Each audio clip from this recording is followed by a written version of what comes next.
अभी जो समय चल रहा है नवरात्रि का, भगवती जगदम्बा की आराधना का समय है।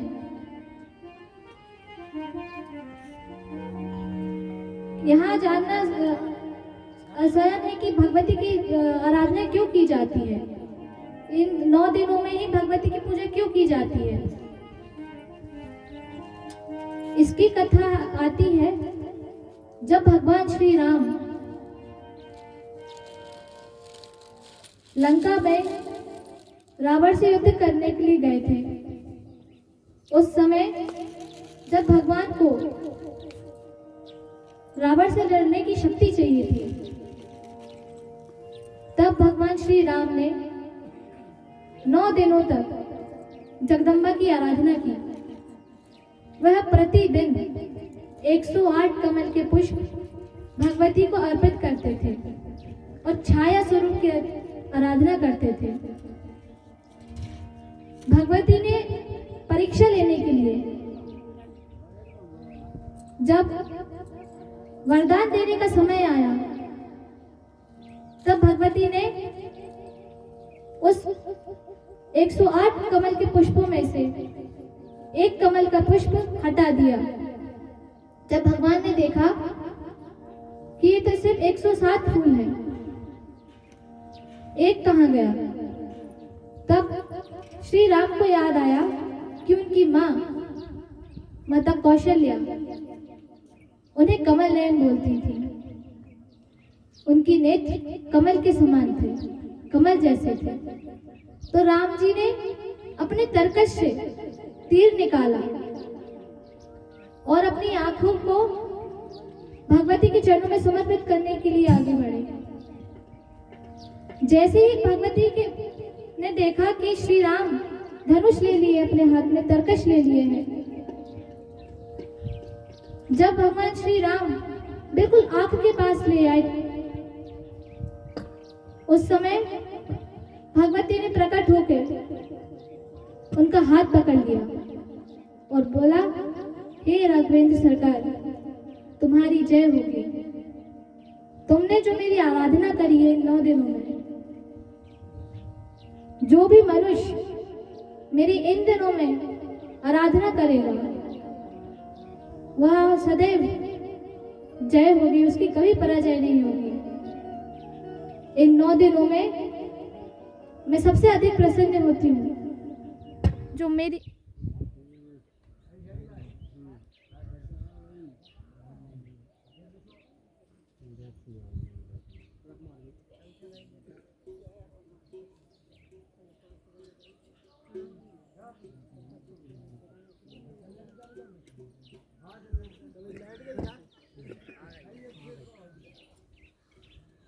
जो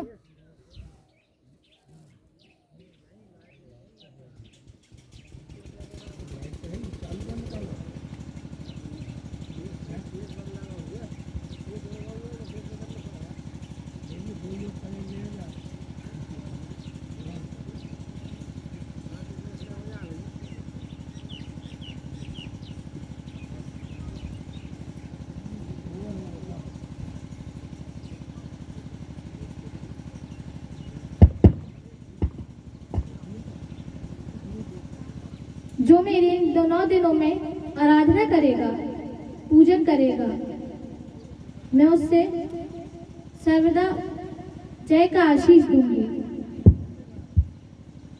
तब भगवान ने भगवती की आराधना करके रावण का संहार करा। रावण को तो सीता मैया भी मार सकती थी। जगदम्बा आदि शक्ति वही थी, परंतु लीला के कारण रावण को राम ने मारा था। भगवती की जो शक्ति है उसी से ये संसार चलता है। एक समय जब भगवान श्री नारायण नैमिषारण्य में क्षीर सागर के तट पर योग निद्रा में थे, उस समय ब्रह्मा जी को आश्चर्य हुआ कि त्रिलोक के स्वामी,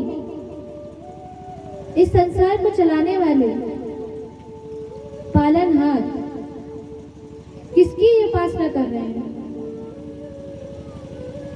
तब ब्रह्मा जी ने भगवान नारायण की आराधना करा और उन्हें योग निद्रा से जागने की प्रार्थना करी। जब भगवान योग निद्रा से जागे तब ब्रह्मा जी ने उनसे पूछा, हे देव, आप तो इस संसार के जगत पिता हैं,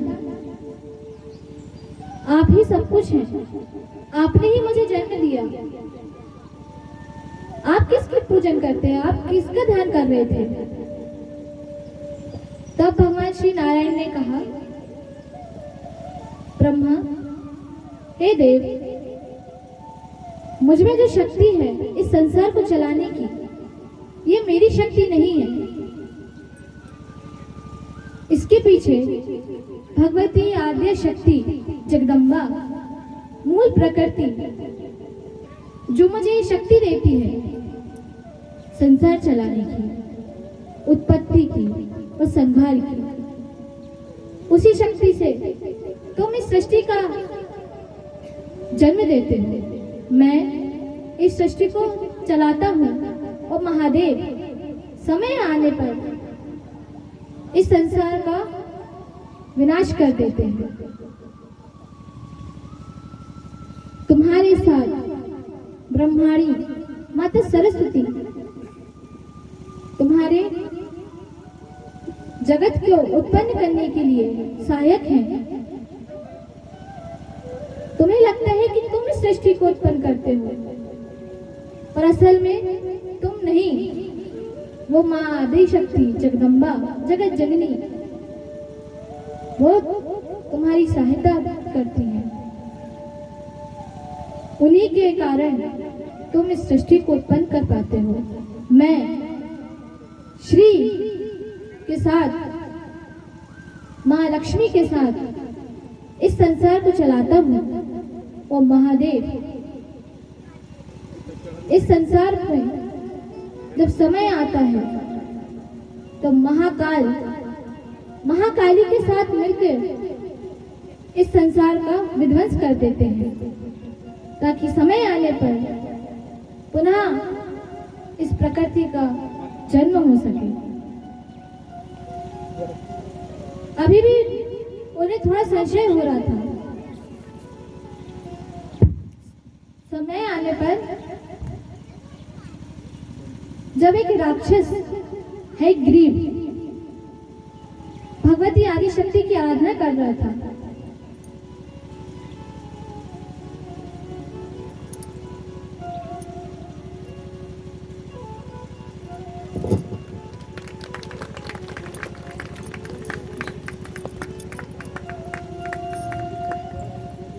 उसने जगदम्बा की हजारों वर्षों तक तपस्या करी।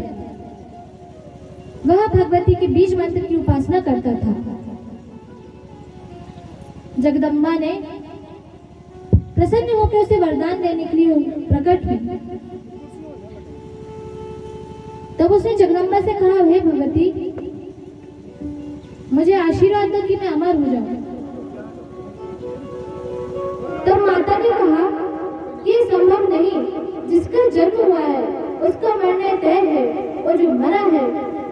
जन्म पुनः फिर से होगा। भगवती की ये बात सुनकर हयग्रीव थोड़ा सोचा और फिर पुनः बोला, मैया मुझे तो अमर ही रहना है।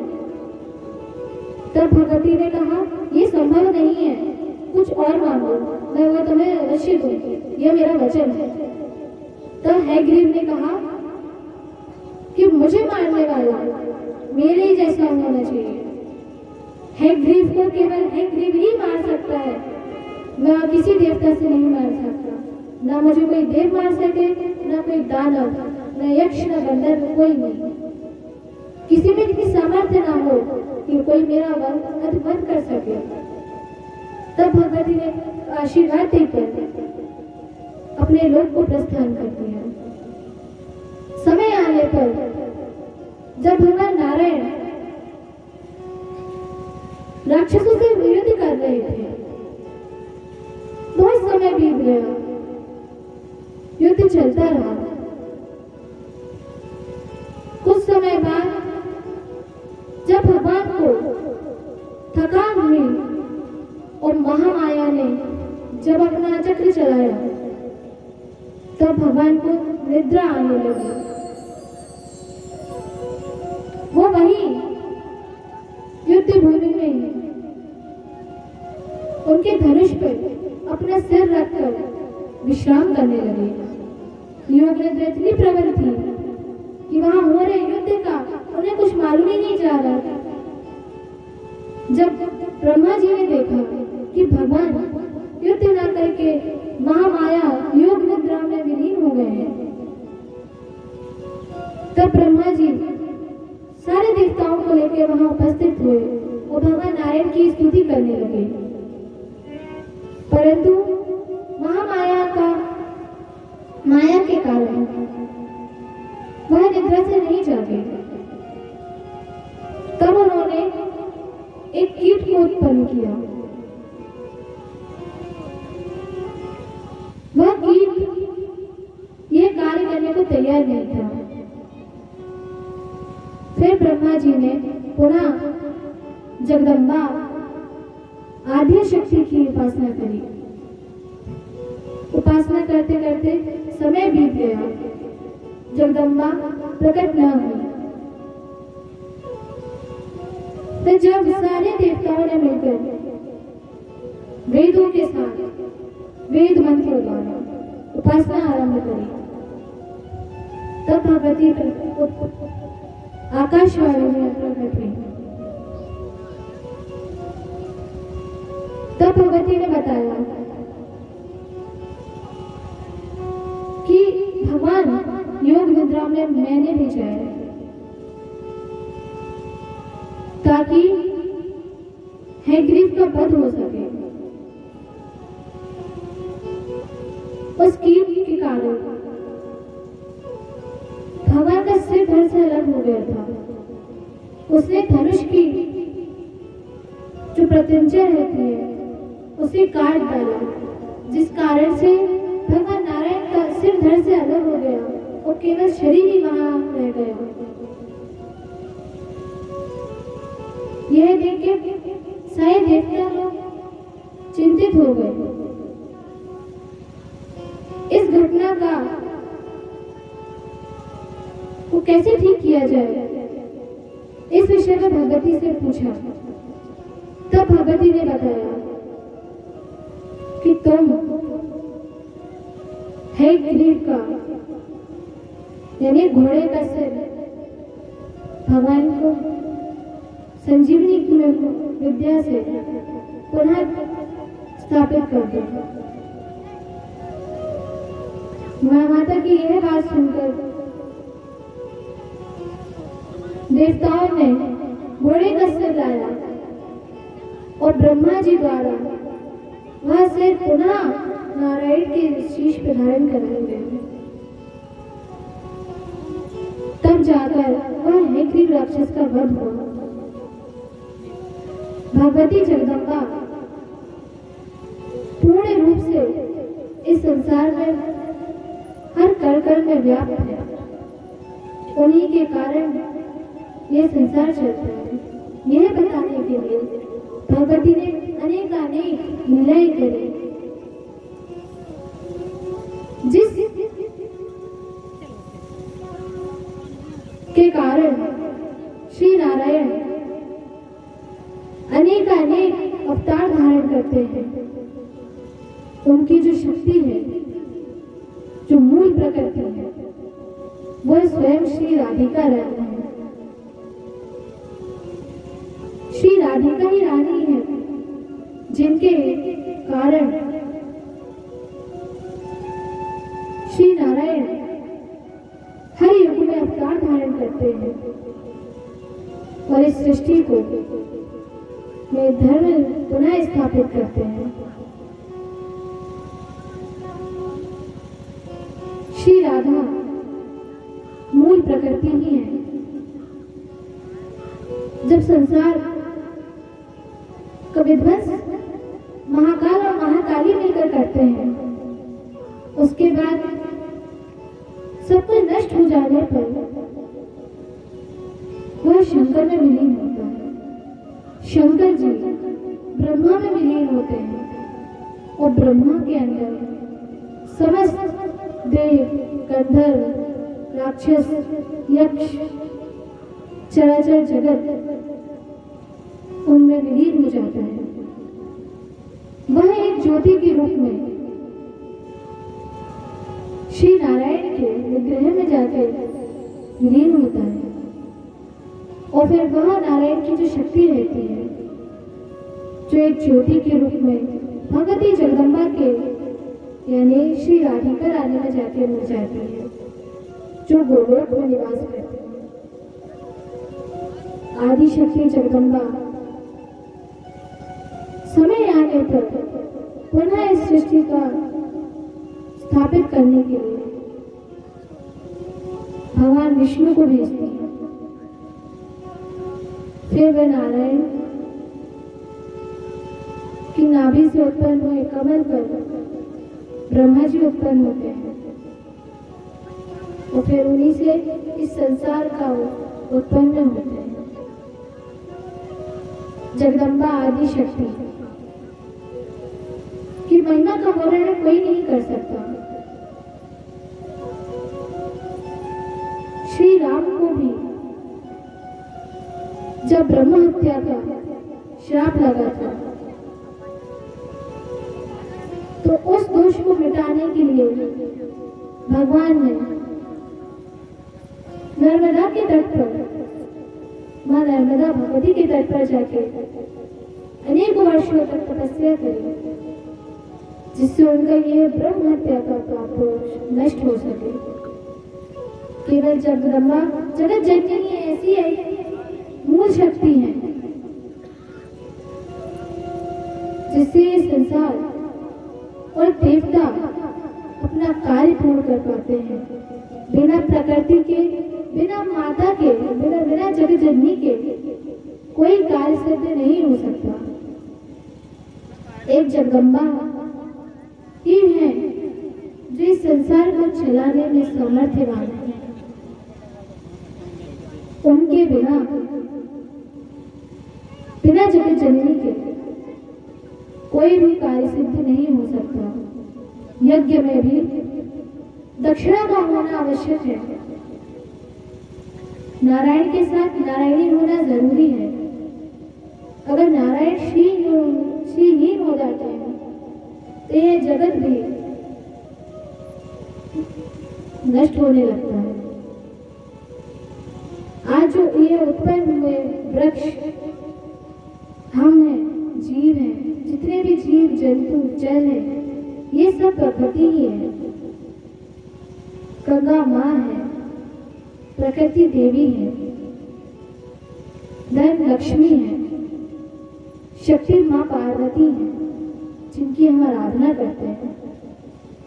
और यह 9 दिन बहुत ही पवित्र दिन होते हैं और इन दिनों में भगवती की जो आराधना करता है वह परम मोक्ष को प्राप्त होता है।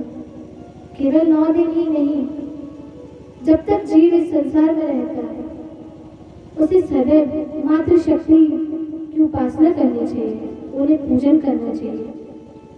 जो घर में बैठी हमारी माँ है, बहन है, बेटी है, उनका रक्षा का हमें कर्तव्य निभाना चाहिए, हमें प्रण लेना चाहिए। जब माता वृद्ध हो जाती है उनकी सेवा करनी चाहिए।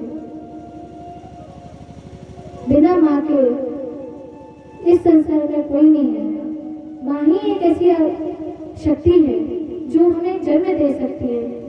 जन्म देने की शक्ति केवल माँ में ही होती है, किसी और में नहीं हो सकती। माँ ही है जो हम कितने भी गलत क्यों ना हो, हमारी हर गलती को क्षमा करती है और पुनः हमें संभालती है। न जाने कितनी गलतियों पर पर्दा डालती है माँ। जगदम्बा के ऋणों को हम कभी नहीं उतार सकते। स्वयं भगवान भी भगवती की आराधना करते रहते हैं। हर समय शिव शक्ति की आराधना करते हैं, क्योंकि शक्ति के बिना शिव शव है। बिना शक्ति के शिव कुछ नहीं। स्वयं भगवान शिव ने माता भगवती की आराधना करी है। श्री कृष्ण ने जगदम्बा की आराधना करी है। अर्जुन ने भी युद्ध करने के लिए जगदम्बा की आराधना करी थी, जिससे उन्हें महाभारत में विजय प्राप्त हो सके। भगवती की महिमा का वर्णन मार्कंडेय पुराण में बताया गया है। श्रीमद् देवी भागवत पुराण जो मार्कंडेय जी द्वारा रचित है, उसमें देवी की अनेक कथाएं बताई गई हैं। किस तरह मां ने महिषासुर का वध किया, शुंभ निशुंभ, धूम्रलोचन, रक्त बीज, मधु कैटभ का वध किया।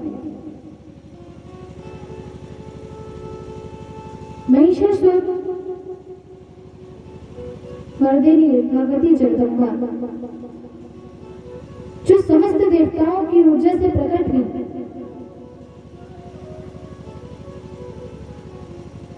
उनकी जो शक्ति थी, जब देवताओं ने महिषासुर को आते हुए देखा, जब वह इंद्र के स्थान को छीनना चाहा और सारे देवताओं को अपने वश में कर लिया, उस समय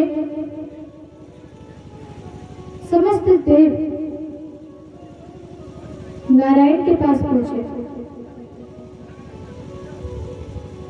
नारायण से प्रार्थना करी कि महिषासुर ने इंद्र की उपाधि छीन ली है और समस्त देवताओं को बंदी बनाने के लिए वह उनसे युद्ध करता है। उसका वध हमसे नहीं हो पा रहा, हम इतने समर्थ नहीं हैं, हम उसके सामने टिक नहीं पा रहे। उसने न जाने हमारी कितनी सेनाओं का वध कर चुका है। तब भगवान ने नारायण की अंदर से एक ऊर्जा निकली, धीरे धीरे करके समस्त देवता जो वहां उपस्थित थे, उनकी ऊर्जा मिलकर भगवती आद्य शक्ति को उत्पन्न हुई। उस समय सारे देवताओं ने अपने अस्त्र शस्त्र जगदम्बा को दिए। नारायण ने अपना धनुष और चक्र दिया महादेव ने त्रिशूल दिया, इंद्र ने वज्र दिया, समस्त देवताओं ने कुछ ना कुछ भेंट भगवती को दी। वह जगदम्बा महिषासुर मर्दिनी महिषासुर से वध करने के लिए जब रणभूमि में उतरी, शेर पे सवार जगदम्बा जब महिषासुर ने देखा कि देवता लोग एक स्त्री को सामने लेकर आए हैं, तब वो उपहास करने लगा कि पुरुष होकर देव होकर तुम मेरे सामने नहीं दिख पाए, तो क्या ये स्त्री, ये सुकुमार, ये वध करेगी मेरा? भगवती जगदम्बा ने मुस्कुराया। उनके जो शेर था उसकी दहाड़ से ही, केवल दहाड़ से न जाने कितने राक्षस का वध हो चुका था। जगदम्बा ने जैसे ही एक खून किया तो वहां उपस्थित समस्त जो महादेवते थे वो धीरे धीरे मरने लगे। महिषासुर ने देखा कि मेरी सेना का वध होते जा रहा है, नष्ट होते जा रही है। तब वह भगवती से युद्ध करने के लिए उतरा। जगदम्बा सिंह पर सवार होकर उससे युद्ध करने के लिए दौड़ी और बहुत समय तक युद्ध चलता रहा। वो मायावी महिषासुर अनेक रूप धारण करके भगवती से युद्ध करने लगा और भगवती ने उसे हर एक माया रूप धारण करे हुए उसका समस्त को वध कर दिया। जब उसने भगवती पर प्रहार किया तो भगवती को कुछ न हुआ, परंतु जब भगवती ने उसे धक्का दिया तो वह योजन दूर जाकर गिर पड़ा और भगवती ने जैसे ही मौका मिला वो उसकी छाती पे चढ़ गई और अपना त्रिशूल हाथ में ले लिया। पैरों के नीचे दबा हुआ महिषासुर निकलने की कोशिश करने लगा। तब भगवती ने अपना वेग बढ़ाया और उस महिषासुर का वध कर दिया। जब भगवती ने महिषासुर का वध किया तो उस समय समस्त देवता लोग प्रसन्न होकर भगवती की आराधना करने लगे।